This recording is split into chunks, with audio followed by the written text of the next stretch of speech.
On the opposite end of the spectrum, while Battlefield is claiming they're going to have 100 million players just being completely delusional, whatever them niggas is smoking at EA, I need some of that shit. While they over there smoking some of the fattest crack rocks from the 80s before they was cutting the shit, them doobies, them 8 balls.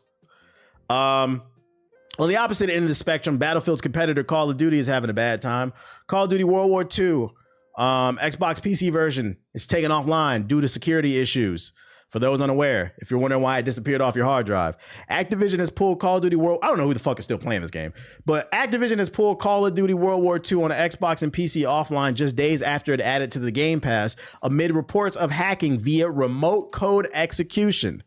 This isn't about PC players cheating in-game via wall hacks and aimbots. Rather, this is about unsuspecting Game Pass players losing control of their PC through a security exploit. That's right, ladies and gentlemen. Microsoft just laid off 10,000 people after raking in, what is it, like 10% extra profits in the last year. Those same people they could have used to improve their security, they let them go, and now people are getting hacked off the Game Pass. Give it up to Xbox, man. Way to go. Way to fucking go, guys. Way to go. According to Cloudflare, a remote code execution attack is where an attacker runs malicious code on an organization's computers or network. The ability to execute attacker control code can be used for various purposes, including deploying additional malware or stealing sensitive data. Sounds like you guys could use some extra help in the engineer siding of Microsoft here. Activision failed to provide any further details in a brief statement. Of course, they're not going to say too much. Below, instead, simply confirming that Sledgehammer's 2017 shooter was brought offline on PC while it investigates reports of an issue. However, players in the comments of the message published on July 5th are reporting that their computers were accessed due to a security and vulnerability that lets hackers take control of remote PCs, suggesting these reports and Activision's actions are linked. Meaning if they get in control of your PC, they can get your bank info, your logins for all your game accounts, your social media. They can see what you're going to. This is a pretty scary vulnerability. Kudos to them for taking it offline, but I'd argue if you weren't firing so many people, you might have had your security straight. Maybe you could have took those 9,000 people you fired and maybe reshuffle them and put them in a new division, a security division, where you guys, stop this. I don't know, just suggest, especially because you guys are raking in profits. I don't know. That was 2 days ago, and now there's been no update since. IGN has asked Activision for a comment. The issue hit headlines after Twitter user Wright75753 published a viral clip below appearing to show their game of Call of Duty World War II suffering from a hack during a live stream. The post has so far been viewed 2.5 million. They posting it, bro. They posting this shit. Hold up. Ain't no sound on this shit. They really got this nigga shit. Hold up. Mark E. Meyer just RC. Mark E. Meyer just hacked your ass. Please contact. Oh my God. I don't know if y'all can read that. This nigga got hacked while he was streaming the game. And then the hacker posted a message and taunted this nigga, bruh. This is crazy. This is crazy, man. Oh my God. Shame on Microsoft. The reports emerged in the wake of Microsoft sweeping layoffs, which hit its gaming business hard last week. It's been a rough week for Microsoft, boy. That's fucking scary. That's the type of shit that made me want to turn my computer off.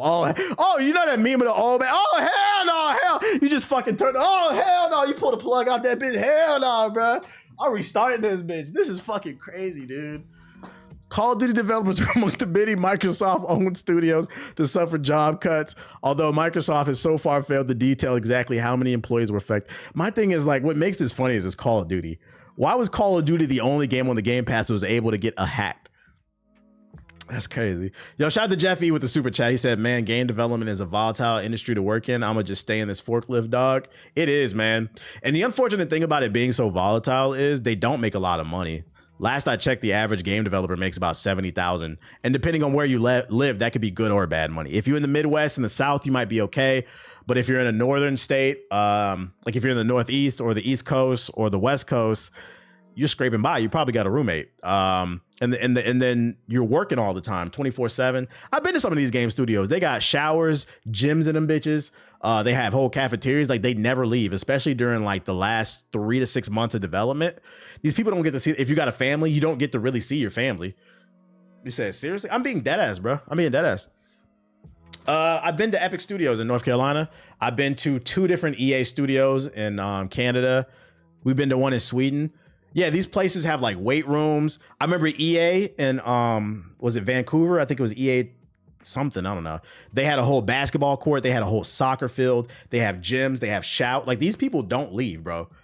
They are slaving away. Look, see, Etho said, yep, it's true. It's real campus shit. They are working. They work very hard. And like for that, yeah, it was EA Vancouver. So they don't get to leave and they don't get to see their families really until the game comes out. And for what? They're getting laid off after the game is successful. That's what I say, like, don't be a corporate cocksucker. It's not good for nobody. A little army post, real shit. It's rough. That's why a lot of their mental health be bad. Just be on the fucking computer coding and shit, man. So know that if you want to get into game development, know that. If you want to work for a AAA development company, and then you got to hit deadlines too. I used to pass by Insomniac Games in Durham. I didn't know they was in North Carolina. Okay. I wonder how it'd be in Japan. It must be even crazier over there. They have a crazy work culture in Japan. The good thing about Japan, though, in comparison to the West, is in Japan, at least they pay their developers. And they're less inclined to, not only do they pay them, but they give them raises if they do well. The culture there is different. I said, like, last I checked, Nintendo's CEO only gets paid like $2 to $3 million. Versus like Andrew Wilson, which is a fucking dickhead for EA. He gets paid $30 million a year. In my opinion, Nintendo's putting out I don't like everything Nintendo's doing, but in my opinion, Nintendo's putting out a better product than EA. So like at least at bare minimum, they're paying them so their families are good. But these people, they get slaved to death and they barely getting paid. The shit is trash. So to bring everything full circle, it goes back to what I was talking about earlier in this stream when we first talked about all the layoffs at Microsoft. Everybody want to talk about the lack of variety in games that you niggas don't buy. We have the numbers, don't lie. You want to talk about this and you want to talk about that.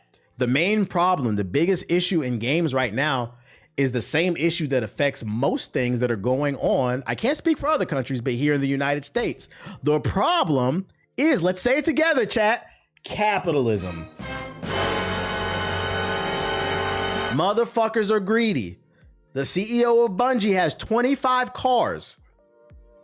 While his company goes under, while he lies to Sony, lied about the books. Yeah, we making 50, 60, 70, 80 million.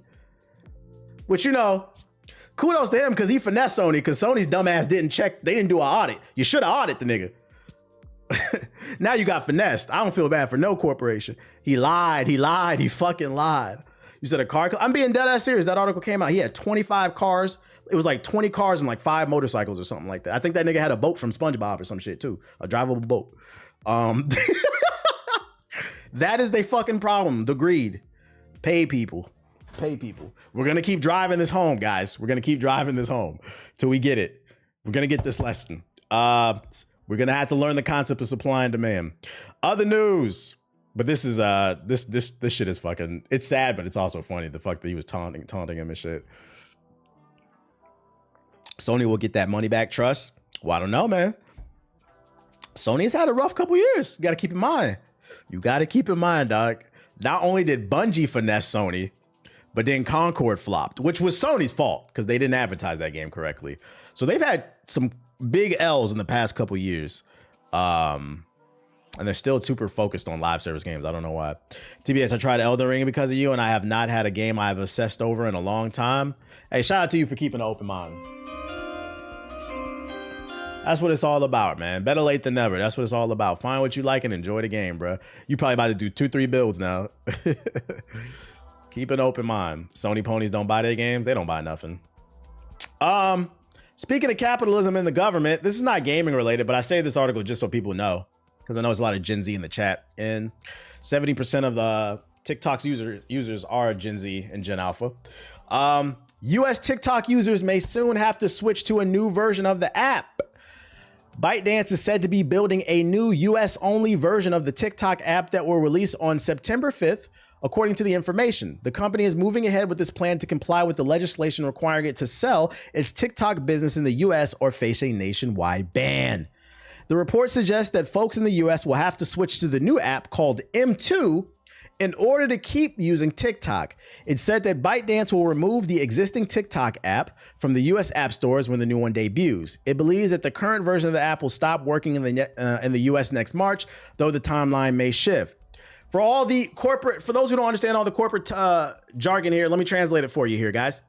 ByteDance, the owner of TikTok, did not want to sell the algorithm of TikTok, their powerful algorithm, their prized possession. They did not want to sell it and hand it over to the US government. So what they're going to do is they're going to create a new version with a new algorithm that's controlled by the government. So I'm going to go ahead and make a prediction here, guys. This will not be the same thing as TikTok. Also, it will be a backdoor surveillance app. Don't be surprised when this app comes out, because one of the reasons why they don't like TikTok is we get to see a lot of things that go on outside of this country. Don't be surprised when this app comes out, you only see patriotic shit. Patriotic. So I've been wrestling with, I was like, when this comes out, am I going to download this shit? I don't know. I might just go to IG Reels or fucking TikTok, or not TikTok, YouTube Shorts or whatever. Yeah, and TikTok is already censoring content. I predict this shit is going to get worse. So keep an eye on this. This will be interesting. I wouldn't be surprised when this app comes out too. There'll be a message that pops up. Hey, thanks to you're a great King Trump. You now have M2. Why did I call it T2, by the way? So yeah, just be aware of it. Just be aware of it. I was never suicidal, by the way. They're going to recruit us into the military through the M2 dance challenges. Yeah, they're going to ask you to do the Marine shuffle and shit.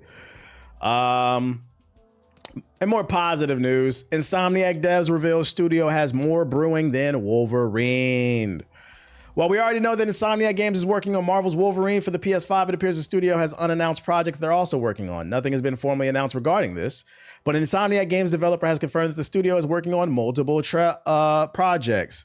The news that Insomniac Games was working on multiple games outside of Marvel's Wolverine was shared by a developer on LinkedIn.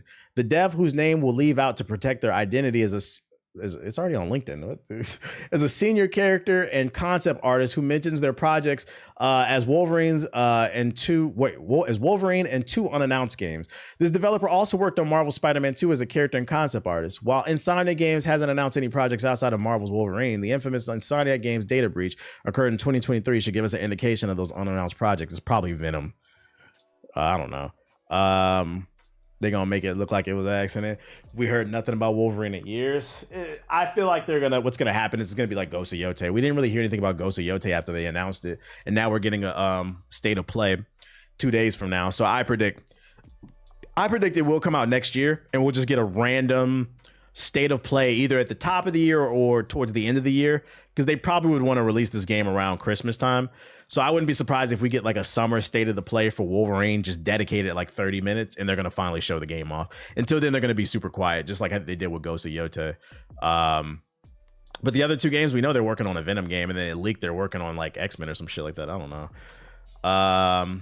What's going on with Blade? Bethesda hasn't said anything. The only thing they have said is Arcane said they hate the Game Pass, so that's interesting.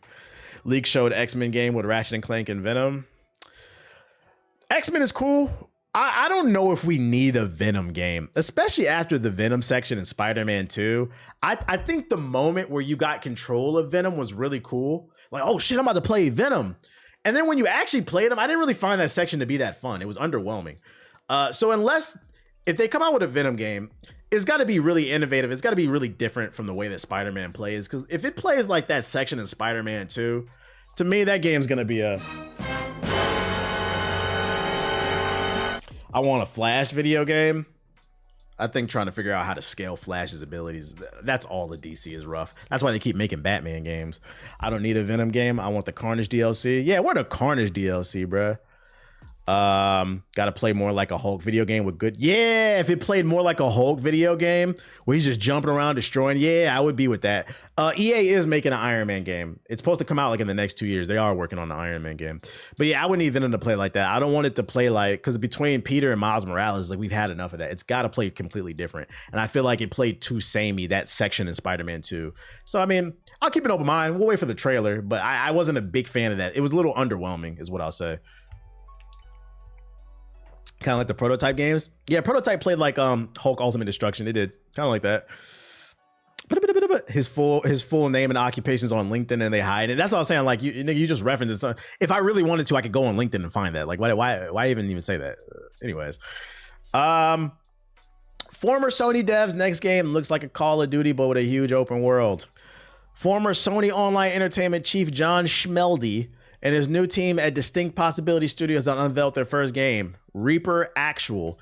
And while some aspects of the first-person shooter may seem very familiar to Call of Duty fans, it's set in a very large-scale, persistent open-world map that's bigger than anything in Call of Duty. Up to 200 players can join a single server, and some of the epic battles teased. So it sounds like, what's that game on PS3 that had up to 100 people per server? What was that shit called? I could have sworn somebody referenced it like last week too. What am I talking about? Mag, yes. Let's check it out. They got a gameplay trailer.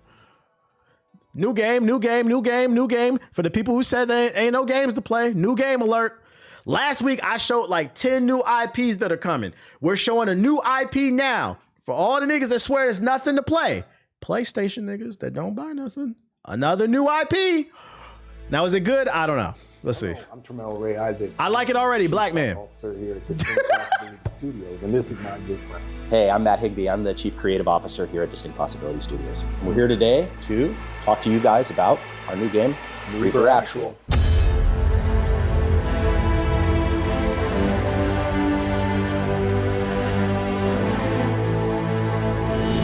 So, what is Reaper Actual? So Reaper Actual is an open world persistent shooter. Unlike a lot of other shooter games where you sort of have a session-based game where you log into the game, you play for a little while. So never mind, we support black devs, right. From the same start to finish line. For the persistent world game, we have a real world simulation. Factions that are running around, they're doing activities on it. Players are diving in and out of this world that continues when they're not on anymore. And so it kind of creates He said it's an automatic at least a 7 because a black person on the dev team. Completely different sort of sense of place and experience of kind of journeying the game and competing with other people for the riches and the glory. What does that mean, like persistent shooter? Like PlanetSide 2? Is that what they mean?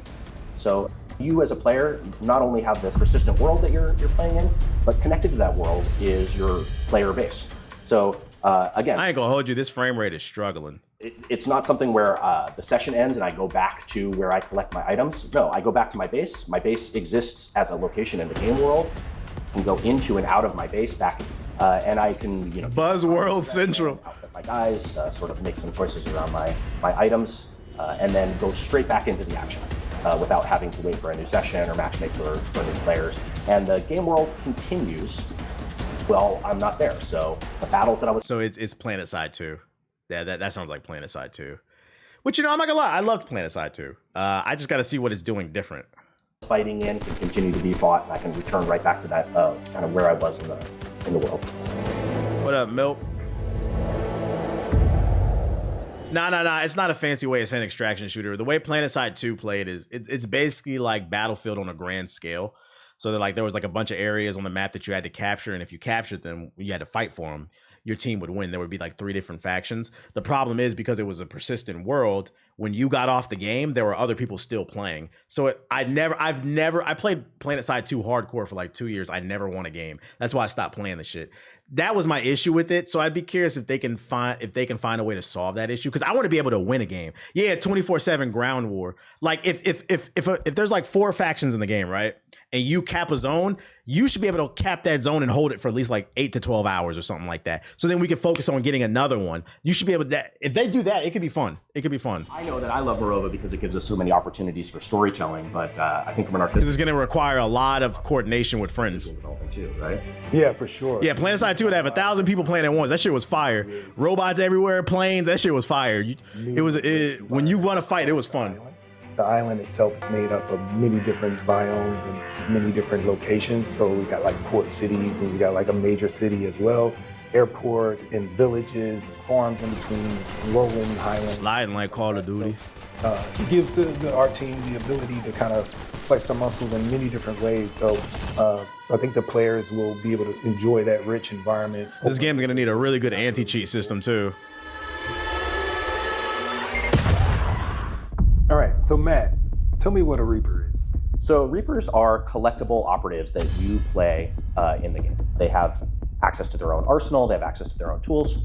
This is real. It looks too good to be real. When they go into the game world. It's definitely early, very early mercenaries footage. that are doing missions, activities for the Cerberus network within the game world to help the factions or hurt the factions, sort of depending on how you want to align yourself.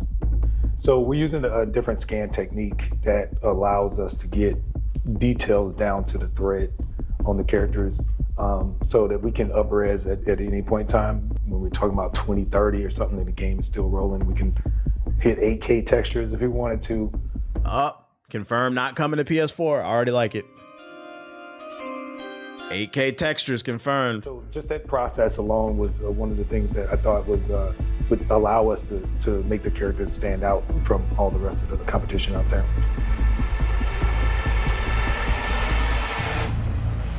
So we've been on this 2-year journey here, working on this project, working on this studio. Yeah, for 2 years we've got over 100 and so developers, and Distinct Possibility Studios is filled with veterans that are know their stuff, and we've got co-dev partner down in Brazil in Big Moxie Studios.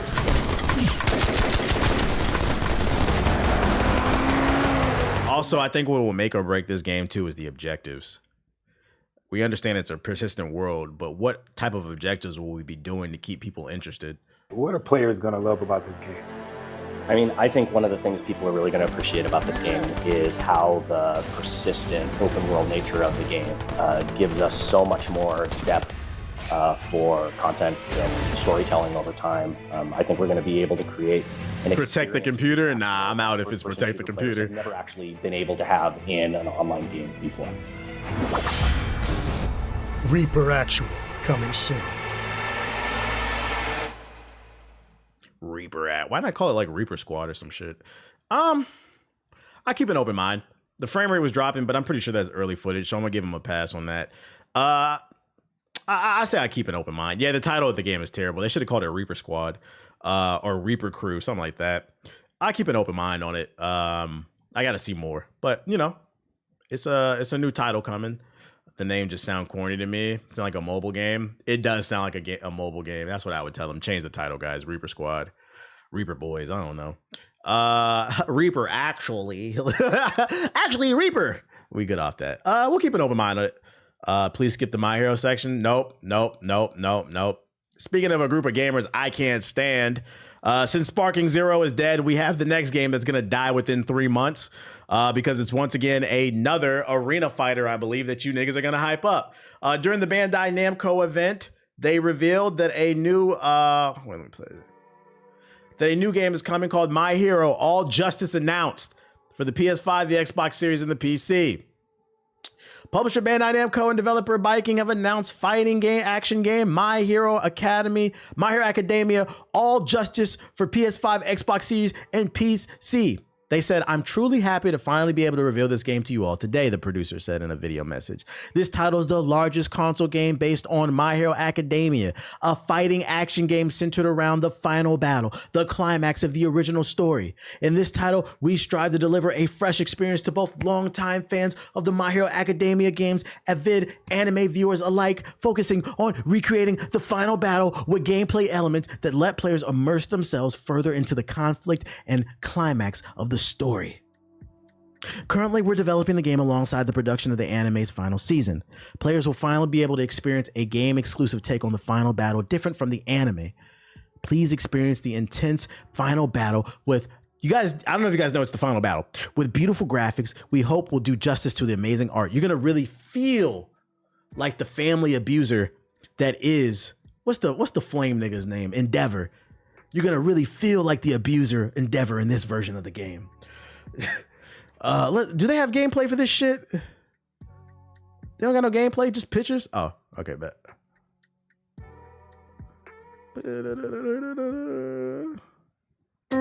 This inner flame will pass to the next generation. The final battle, guys. And that generation. Yeah, spicy, flaming Joe Jackson Endeavor. This fire will continue to burn into the future. Come on now. Everyone's waiting for you. Let's make sure they know we are here! Take this! 50%! Come on, guys! Todoroki! Because of you, I'm the person I've always wanted to be! I'm not losing sight of you! We haven't been able to talk about love and romance yet! From now on, this is our story. He's badly injured. I've gotta defeat him. Right, Izuku? I also can't pretend I didn't see you crying in there! Shut up, you insignificant pest!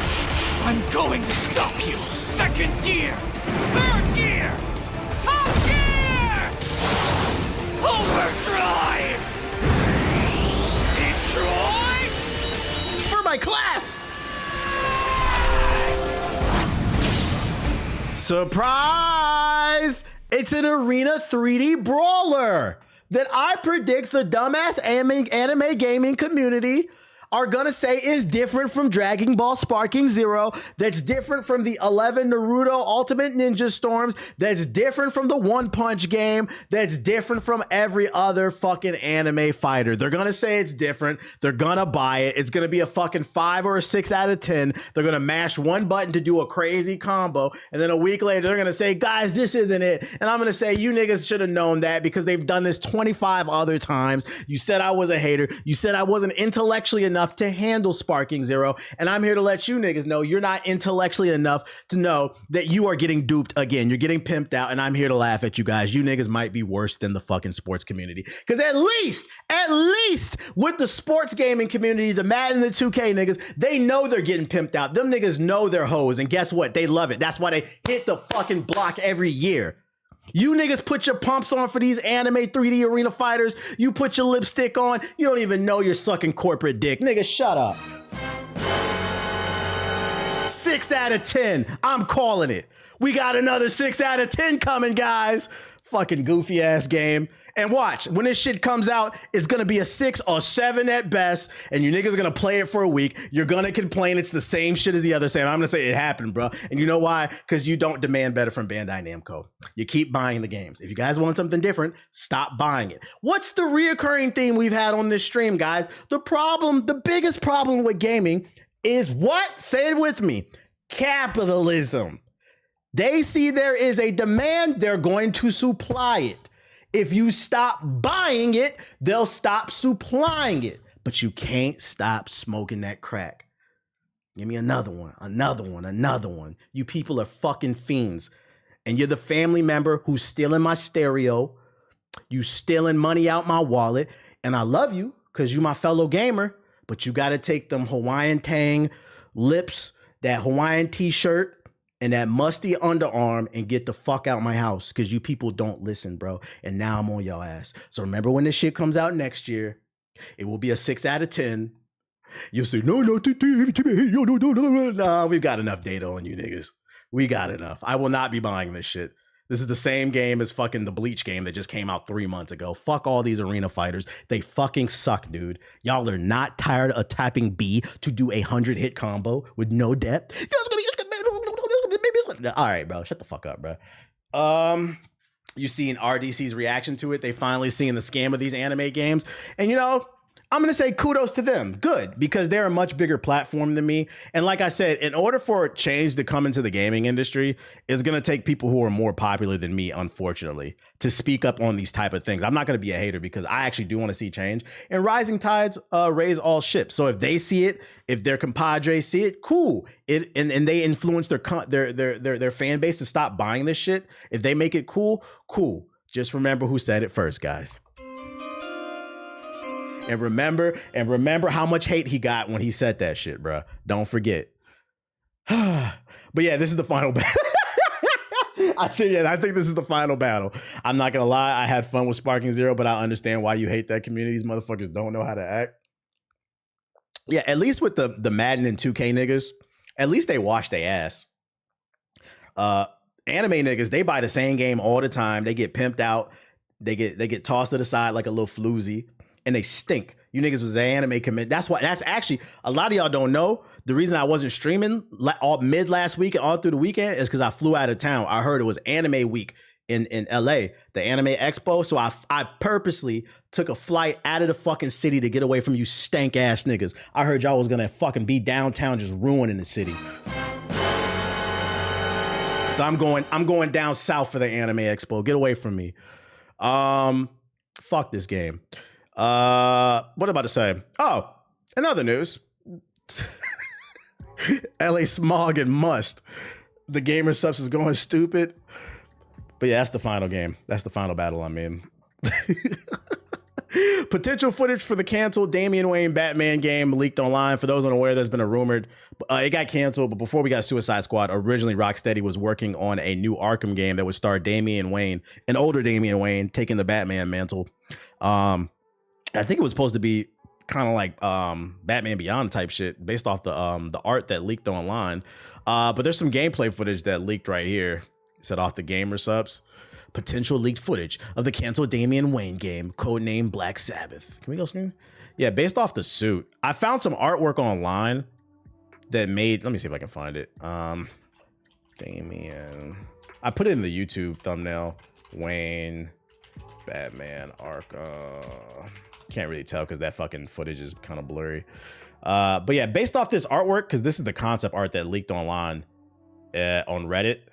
I don't know if you're a fucking Suicide Squad. We're never getting that shit, bro. Yeah, it looks similar. It looks inspiration. It looks like they drew inspiration from Batman Beyond. Yeah, the suit is fire. I'm like, bro, we should have got this fucking game, bro. And it would have gave them some creativity with the city, different gadgets, different storyline and stuff like that. I don't think the nerds would have been upset if we made, instead of Terry, Damian Wayne, like some alternate timeline Batman Beyond type shit. It would have been cool. It would have been cool. But, you know, it is what it is. If you want to take a look at that footage, like, get a better look at it, I'll drop the link in the chat. So